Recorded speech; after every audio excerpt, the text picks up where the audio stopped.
ఓం సాయిరామ్. ఆ సాయినాథుని ఆశీర్వాదంతో ప్రతి ఒక్కరూ కూడా ఆనందంగా, ఆరోగ్యంగా, అష్టైశ్వర్యాలతో ఉండాలని మనస్ఫూర్తిగా కోరుకుంటున్నానండి. అనంతకోటి బ్రహ్మాండ నాయక, రాజాదిరాజా, యోగిరాజా, పరబ్రహ్మ, శ్రీ సచ్చిదానంద సద్గురు సాయినాథ్ మహారాజ్కి జై. కొన్నిసార్లు మన జీవితంలో సమస్యలు ఎక్కడి నుండి వస్తాయో, ఎలా వస్తున్నాయో, అసలు వాటికి పరిష్కారం ఏంటో తెలియని పరిస్థితిలో మీరు గురువుగారు సుబ్రహ్మణ్యం రాజు గారిని ఒక్కసారి సంప్రదించండి. శ్రీ షిరిడి సాయిబాబా ఆశీస్సులతో జాతకం చెప్తారు. ప్రేమ, పెళ్లి, ఉద్యోగం, ఆరోగ్యం, వ్యాపారం, సంతానం, భార్యాభర్తల మధ్య సమస్యలు, స్త్రీ పురుషుల గుప్త సమస్యలు, స్త్రీ పురుష వశీకరణం అన్నీ కూడా మీకు పరిష్కారం చూపిస్తారు. మీరు ఎక్కడికో వెళ్ళి డబ్బులు ఖర్చు చేసుకోవాల్సిన అవసరం అస్సలు ఉండదు. ఫోన్లోనే మీకు ఎటువంటి సమస్య ఉన్నా సరే 24 గంటల్లో పరిష్కార మార్గం అనేది చెప్తారు. సుబ్రహ్మణ్యం రాజు గారు గురువుగారి దగ్గర ఎంతోమంది వారి సమస్యలకి పరిష్కారాన్ని పొంది ఇప్పుడు సంతోషంగా వారి జీవితాన్ని గడుపుతున్నారు. కుటుంబ సమస్యలు, కోర్టు సమస్యలు ఎలాంటివి ఉన్నా కూడా తప్పకుండా మీకు పరిష్కారం అనేది చూపిస్తారు. గురువుగారి ఫోన్ నెంబరు 96698722. తప్పకుండా మీరు గురువుగారిని ఫోన్లో కాంటాక్ట్ చేసి మీ సమస్యలకి పరిష్కారం అనేది తెలుసుకోండి. ఈరోజు బాబాగారు మన కోసం పంపించిన సందేశం ఏంటి అంటే, నీ కోరికలు నెరవేరుతాయా, నీ సమస్య తీరుతుందా అని ఆలోచనలో ఉన్న నీకు సరైన సమాధానం నీ బాబా చెబుతారు. ఒక్కసారి మనసు పెట్టి వినమ్మా, నేను చెప్పేది తప్పక నువ్వు వినాల్సిన అవసరం ఎంతైనా ఉంది తల్లి. కాబట్టి ఆలకించి విను. నిర్లక్ష్యం చేశావో నష్టం నీకే అని చెప్పి బాబాగారైతే అంటున్నారండి. మరి బాబాగారు మన కోసం అలాంటి సందేశాన్ని ఎందుకు పంపించారో తెలుసుకోవాలి అంటే వీడియోని చివరి వరకు స్కిప్ చేయకుండా చూడండి. అలాగే ఛానల్ని ఫస్ట్ టైం చూస్తున్న వారైతే సబ్స్క్రైబ్ చేసుకొని పక్కనే ఉన్న బెల్ ఐకాన్ని క్లిక్ చేయండి. ఇక బాబాగారు అందించిన సందేశం గురించి చూస్తే, నీ ఆశలు, ఆశయాలు, ఆలోచనలు ఇవన్నీ కూడా తీరుతాయా లేదా నెరవేరుతాయా నెరవేరవా అన్న ఆలోచనలో ఉన్నావు. అయితే నీ బాబా చెప్పే మాటలు విన్నావంటే తప్పకుండా నీకు ఒక అవగాహన వస్తుంది, ఒక ధైర్యం వస్తుంది. అందరి కోరికలు, అందరి ఆశలు ఎప్పుడూ వెంటనే నెరవేరవు తల్లి. అలాగే కొందరివి ఆలస్యం అవుతాయి, కొందరివి నిదానంగా నెరవేరుతాయి, మరికొందరివి నెరవేరకుండానే పోతాయి. అలాంటి సమయాలలో ఈ సాయి నన్ను తలుచుకొని కాపాడు అని నువ్వు ఎంతగానో మొరపెట్టుకుంటావు.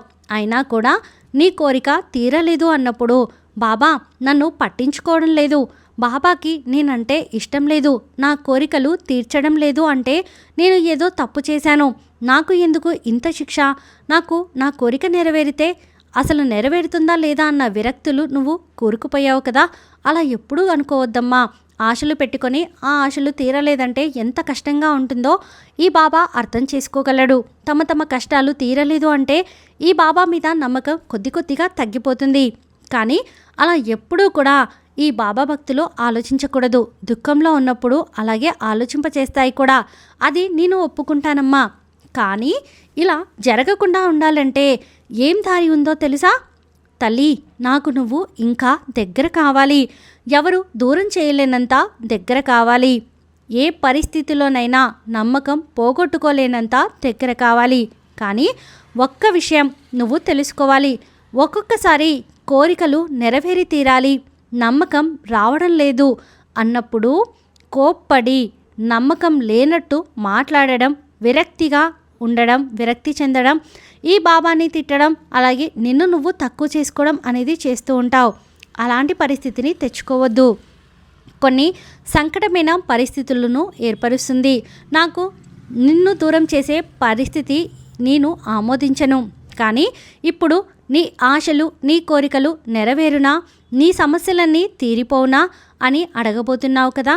నీ ఆశలు, కోరికలు న్యాయమైనవి, వాటిని నెరవేరుస్తాను. కానీ కొన్నిసార్లు ఎందుకు నెరవేరడం లేదు అనే ఒక నిరాశలో కూడా నువ్వు ఉంటావు. అప్పుడు ఈ బాబాకి దూరమయ్యే పరిస్థితి అనేది కనిపిస్తూ ఉంటుంది. అలా అనిపిస్తే తప్పకుండా ఆ దూరాన్ని తగ్గించే ఒక అవగాహన నువ్వే పెంచుకోవాలి. నా బాబా నాకు నెరవేరిస్తే సంతోషపడతాను కదా, అది నా సాయికి కూడా తెలుసు. కానీ ఎందుకు ఆయన నెరవేర్చడం లేదు అని ఒక్కసారి నిన్ను నువ్వు ప్రశ్నించుకో. నీకు నువ్వు ప్రశ్న వేసుకో.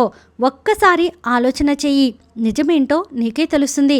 ఈ సాయి భక్తులైన ప్రతి ఒక్క బిడ్డ కూడా ఆనందపడితే సంతోషపడేది ఈ బాబానే కదా. అలాంటిది కోరికలు ఎందుకు తీర్చలేదు అందుకు కారణం ఏంటి అని ఒక్కసారైనా ఆలోచించావా? కానీ ఇప్పుడు ఆలోచించు. నా నిజమైన భక్తులు తప్పకుండా ఆలోచిస్తారు. ఇప్పుడు వారి కష్టంలో అవగాహన లేకపోయినా ప్రశాంతంగా ఉన్నప్పుడు ఆలోచించే తీరుతారు. అలాంటప్పుడు వారికి నిజ నిజాలు బోధపడతాయి. కష్టాలు సమస్యలు ఏమున్నా నా సాయికి చెప్పుకున్నా నేను నా కోరిక తీరలేదంటే ఆయన ఎలా ఊరుకుంటాడో అనే ఒక ప్రశ్న మిమ్మల్ని మీరు వేసుకోండి తల్లి. అప్పుడు ఖచ్చితమైన సమాధానం దొరుకుతుంది. నా బాబా నాకు ఒక విషయం చెయ్యలేదు అంటే అందుకు కారణం అది నాకు మంచిది కాదు, దానివల్ల నేను ఏదో ఆపదను చవి చూడబోతున్నానని నా సాయి నాకు ఆలస్యం చేస్తున్నాడు, ఇది ఇవ్వను అని చెప్పాడు అంటే ఇది తప్పకుండా ఏదో ఆపద అయినదే అయి ఉంటుంది అని నువ్వు గ్రహించాలి. నీ కష్టాలు సమస్యలు బాధలు తట్టుకొని ఆ సమయంలో కూడా నన్ను ఎవరైతే గుర్తుపెట్టుకుంటారో వాళ్ళే నా నిజమైన భక్తులు, నా నిజమైన బిడ్డలు.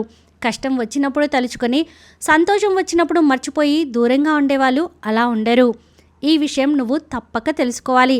అన్ని సందర్భాలలో నీ బాబాను తలుచుకొని నన్ను తలుచుకునే నా బిడ్డలకు తప్పకుండా వాళ్ళు సంతోషంగానే ఉంటారు. ఇది ఎవరు నమ్మినా నమ్మకపోయినా అక్షర సత్యం. అలాంటప్పుడు ఇక నీకు కష్టం ఎందుకు?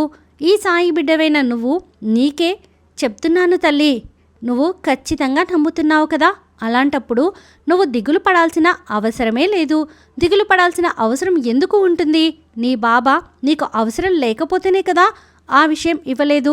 ఈ శుభవార్త నీకు చేరవేయడానికి కొంచెం ఆలస్యమైంది అంటే ఈ మధ్యలో ఎన్నో కష్టాలు నువ్వు చవి చూడకూడదు అనే ఉద్దేశంతోనే కదా. ఈ ఒక్క విషయాన్ని నువ్వు తెలుసుకుంటే చాలు, ఇక నీకు ఏ దిగులు కూడా ఉండదు. మనసు అదే అర్థంపై ఆదరించి ఉన్న ఎన్నో పొరలు, ఆ పొరలని నువ్వు కొంచెం తుడిచివేయాలి. కామం, క్రోధం, అలాగే కోపం, ఆవేదన ఇవన్నీ కూడా నువ్వు పక్కన పెట్టాలి. ఇవన్నీ పక్కన పెట్టినప్పుడే అద్దంలో అందంగా దేవుడి ప్రతిబింబం కనిపిస్తుంది. నీ బాబాను చూడగలుగుతావు. ఈ సాయిని నమ్మేవాళ్ళు నమ్మని వాళ్ళు ఇలా ప్రతి ఒక్క జీవిలోనూ ఈ సాయి ఉంటారు. కానీ ఎవరైతే వారి కర్మలు తొలగించుకుంటారో ఆ తర్వాతే నన్ను చూడగలుగుతారు, నన్ను మొక్కగలుగుతారు. ఈ విషయం నువ్వు ఖచ్చితంగా తెలుసుకోవాలి. ఈ సాయి చెప్పిన ఒక 3 మాటలు నువ్వు ఎప్పుడూ కూడా మనసులో ఉంచుకో. నీ కోపాన్ని, నీ కోరికల్ని, అలాగే నీ మాటని అంటే నీ నాలుకని, ఈ 3ంటిని నీ అదుపులో ఉంచుకుంటే ఇక నీకు ఏది కూడా చెరగదు అన్న మాటే లేదు. ఎందువల్ల అంటే కోపం చాలా చెడ్డది, కోరికలు చాలా నష్టం చేస్తాయి. అలాగే నాలుక, మాట తీరు అనేది నా అనుకున్న వాళ్ళని కూడా దూరం చేస్తుంది. ఒక మాట చెప్పనా తల్లి, ఈ మనసు అనేది ఉంది కదా చాలా మొండిది. ఎప్పుడైనా ఏదైనా కావాలని కోరుకుందంటే ఇక దానికి మంచి చెడు ఏమీ చూడదు, అది కావాలి అని మాత్రమే ఉంటుంది. ఆ కోరికను ఎవరైతే అదుపు చేసుకోగలరో వారే మంచి దృఢమైన వారు అని సాటి వారికి సాయం చేసే గుణం ఉన్నంత వరకు ఈ సాయి ఎల్లవేళలా అందరికీ తోడుంటారు. నీవు బ్రతకడానికి పెద్దగా ఖర్చేమీ ఉండదు. కానీ ఎప్పుడైతే ఎదుటి వారిలా బ్రతకాలి అని నువ్వు కోరుకుంటావో అప్పుడే నీకు ఖర్చు అనేది ఎక్కువ అవుతుంది, ఎక్కువ కష్టాలు అనేవి ఆరంభమవుతాయి. కాబట్టి ఒకరితో పోల్చుకోకుండా నువ్వు నీలా బ్రతుకు. నువ్వు నీలా ఎలా ఆనందంగా బ్రతకాలో కొంచెం ఆలోచించు. ఈ జీవితం నలుగురికి పంచితే అది ఆనందంగా ఉంటుంది.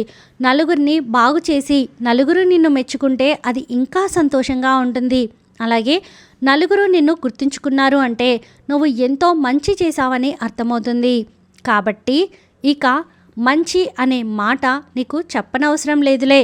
సాయి బిడ్డలు ప్రతి ఒక్కరూ కూడా మంచినే గ్రహిస్తారు, మంచినే చూస్తారు, ఇక ఆ మంచినే పంచుతారు. అలాగే నువ్వు కూడా. కానీ మరొక్కసారి ఈ సాయి మాటగా నీకు చెబుతున్నాను, ఇక ఆఖరిగా తల్లి, వాళ్ళేమనుకుంటారో వీళ్ళేమనుకుంటారో అనుకుంటూ సగం జీవితం అనేది నువ్వు వృధా చేస్తున్నావు. అసలు నువ్వు ఏమనుకుంటున్నావు అని ఆలోచించు. అది మొదలుపెట్టు. అది 1 2 ఖచ్చితంగా నువ్వు చేసి తీరాలి. తీరితే విజయం అనేది నీకు ఖచ్చితంగా లభిస్తుంది. అలా కాకుండా ఒకరి మాటలకో ఒకరి భయానికో అక్కడే ఆగిపోయావంటే నీ జీవితమే కదా వ్యర్థమవుతుంది. ఇక ఇష్టం ఉన్న చోట కష్టం ఉంటుంది. నువ్వు చేసే ప్రతి పని కూడా ఇష్టంగా మార్చుకో. కష్టంగా ఉంటే బాధ కలుగుతుంది. కష్టాన్ని దూరం చేసుకో. కష్టం అనే మాట లేకుండా ఇష్టాన్ని పెంచుకో. ఇష్టం అలాగే కష్టం, బాధ అర్థం చేసుకున్న చోట ఖచ్చితంగా నీకు విజయం అనేది ఉంటుంది. వీటన్నిటినీ అర్థం చేసుకునే మంచి మనసు నీకు ఖచ్చితంగా ఉంది. నీ జీవితం అద్భుతంగా మార్చడం నీ బాబాకి ఒక లెక్క చెప్పు. ఖచ్చితంగా నీ జీవితాన్ని బంగారుమయంగా మారుస్తాను. ఇక నీ కోరికలు తీరుతాయా తీరవా అనే ఒక సమస్యలో నీవు ఉండనవసరం లేదు. అన్నీ నా బాబా నెరవేరుస్తారు అనే ఒక నమ్మకంలో ఉండు. ఆ నమ్మకమే నిన్ను గెలిపిస్తుంది. నీ బాబా ఉండగా నీకు భయం ఎందుకు చెప్పు? నీకు అండగా ఎప్పుడూ నేను ఉంటాను కదా, నీ చెయ్యి ఎప్పుడూ విడవనని నీకు తెలుసు కదా అని చెప్పి బాబా గారైతే అంటున్నారండి. ఈ వీడియో మీకు నచ్చితే ప్లీజ్ లైక్ చేయండి. మరికొంతమంది సాయి భక్తులకు వీడియోని షేర్ చేయండి. ఫస్ట్ టైం ఛానల్ని చూసిన వారు సబ్స్క్రైబ్ చేసుకుని పక్కనే ఉన్న బెల్ ఐకాన్ని క్లిక్ చేయండి. ఆ సాయినాథుని ఆశీర్వాదంతో ప్రతి ఒక్కరూ కూడా ఆనందంగా, ఆరోగ్యంగా, అష్టైశ్వర్యాలతో ఉండాలని మరొక్కసారి మనస్ఫూర్తిగా కోరుకుంటున్నానండి. సర్వేజన సుఖినో భవంతు. ఓం సాయిరామ్.